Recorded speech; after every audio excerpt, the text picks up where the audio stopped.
10,000 টাকার একটি অংশ বার্ষিক 8% হারে এবং অবশিষ্ট অংশ 10% হারে ঋণ দেয়।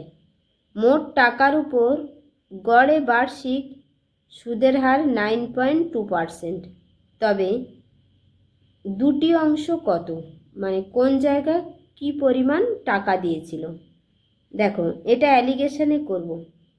একটা জায়গায় 8% হারে টাকা দিয়েছিল, 10% হারে টাকা দিয়েছিল, গড়ে 9.2% হারে টাকা দিয়েছিল।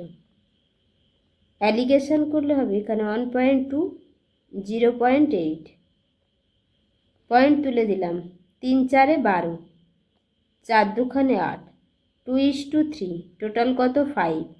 5 এর ভ্যালু 10,000, 1 এর ভ্যালু 2,000, 3 এর ভ্যালু হবে 6,000, 2 এর ভ্যালু হবে 4,000। তাহলে 4,000 টাকা, 6,000 টাকা, এ অপশান অ্যান্সার। ভিডিওটা ভালো লাগলে চ্যানেলটা সাবস্ক্রাইব করবে, ভিডিওটা লাইক করবে, পেজটা ফলো করবে।